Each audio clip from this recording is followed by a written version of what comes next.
नमस्कार दोस्तों। आज के वीडियो में हम बात करने वाले हैं बच्चों में काम आने वाली एक बेहतरीन दवा सिट्रीजिन सिरप के बारे में। आज हम जानेंगे कि ये सिरप कौन सी कैटेगरी की दवा है, इसके कौन कौन से पॉपुलर ब्रांड नेम मार्केट में आते हैं, इस दवा का उपयोग कहाँ कहाँ किया जाता है, इसके क्या क्या साइड इफ़ेक्ट है, इस दवा को कितनी मात्रा में और कब लेना चाहिए और इस दवा को लेते समय क्या क्या सावधानियाँ रखनी चाहिए। तो चलिए बिना किसी देरी के शुरू करते हैं आज का वीडियो। मैं हूं आपका दोस्त फार्मासिस्ट आरपी और आप देख रहे हैं आपका अपना यूट्यूब चैनल मेडिसिन इन्फो। दोस्तों, सिट्रीजिन सिरप या फिर सिट्रीजिन हाइड्रोक्लोराइड सिरप की बात करें तो ये एक प्रकार की एंटी हिस्टामिनिक कैटेगरी की दवा है जो कि एंटी एलर्जी के रूप में काम करती है। इसकी पैकिंग 30 ml व 60 ml दोनों में अवेलेबल है तथा इसकी स्ट्रेंथ 5 मिलीग्राम पर 5 ml के रूप में सामान्यतः रहती है। दोस्तों, अगर हम बात करें इस दवा के पॉपुलर ब्रांड नेम की तो वो है ग्लेक्सो स्मिथ क्लिनिक की सेटजिन सिरप, डॉक्टर रेड्डीज लेबोरेटरीज की जीरटेक सिरप, सिप्ला लिमिटेड की एलेरिड सिरप, ल्यूपिन लिमिटेड की CZ3 सिरप, सिप्ला लिमिटेड की ओकासेट सिरप और एल्केम लेबोरेटरीज की सेटिरिस सिरप। दोस्तों, ये दवा आपके एरिया वाइज व डॉक्टर वाइज अलग अलग ब्रांड नेम से मिलेगी। आप इसकी जेनेरिक फॉर्म भी खरीद सकते हैं। जेनेरिक फॉर्म भी उतनी ही इफेक्टिव है जितनी की ब्रांडेड फॉर्म। दोस्तों, अगर हम सिट्रीजिन सिरप या लीवोसिट्रीजिन सिरप के प्रमुख यूजेस की बात करें तो इसका सबसे पहला यूज़ है एलर्जिक राइनाइटिस में। यदि किसी बच्चे को एलर्जिक राइनाइटिस हो गया हो जिसमें बच्चे के नाक में पानी बहने लग गया हो, छींकें आती हो, साथ ही आंखों में पानी आने लग जाता है तो ये दवा डॉक्टर द्वारा प्रेस्क्राइब की जाती है। इसका अगला उपयोग है एलर्जिक कफ में। यदि किसी बच्चे को एलर्जी के कारण कफ होने लग जाए, लगातार खांसी चलने लगे जो रुकने का नाम ही ना ले रही हो, तो ऐसे समय में भी ये दवा डॉक्टर द्वारा प्रेस्क्राइब की जाती है। दोस्तों, इसका अगला उपयोग है अर्टिकेरिया में।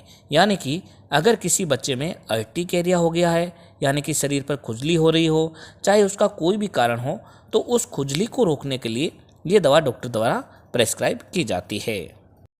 दोस्तों, इसका अगला उपयोग है एलर्जिक रिएक्शन में। यानी यदि कोई बच्चा बाहर रेत में खेल रहा हो या गार्डन में खेल रहा हो तो वहाँ पर किसी वजह से धूल के कण के कारण या फूलों के परागकण के कारण उसे एलर्जी हो गई हो, अचानक से त्वचा पर रेडनेस आ गई हो, फफोले हो गए हो या दाने निकल गए हो, खुजली चलने लग जाए तो भी ये दवा डॉक्टर द्वारा प्रेस्क्राइब की जाती है। दोस्तों, इसका अगला उपयोग है इंसेक्ट बाइट में।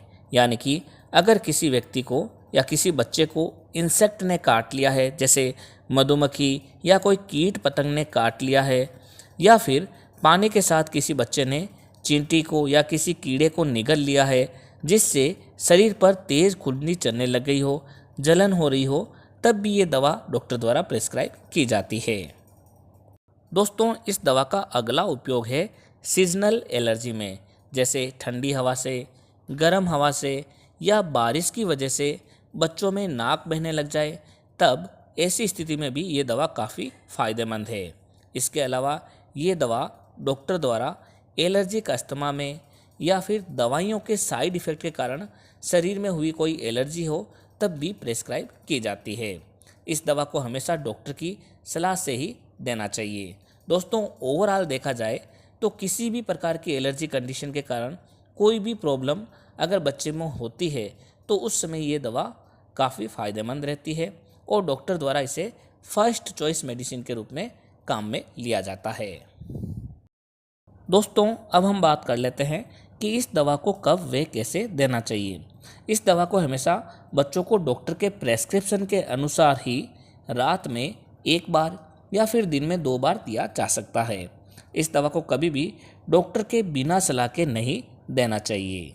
दोस्तों, अगर इसकी सामान्य डोज की बात करें तो 2 वर्ष या उससे ऊपर के बच्चों में ये दवा वजन के अनुसार 2.5 ml दिन में 1 बार से लेकर 5 ml दिन में 1 बार तक दी जा सकती है तथा ये दवा 6 वर्ष से लेकर 12 वर्ष तक के बच्चों में 5 ml से लेकर 10 ml तक दी जा सकती है।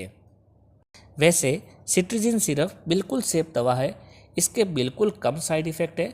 अगर हम इसके कॉमन साइड इफ़ेक्ट की बात करें तो वो है ड्रॉसीनेस यानी कि बच्चों में नींद का आना, स्टोमक पेन यानी कि पेट दर्द होना, स्वीटिंग यानी पसीना होना, फीलिंग हॉट यानी कि बॉडी का गरम गरम लगना, stomach upset, dryness in mouth मुंह का सूख जाना और नोजिया।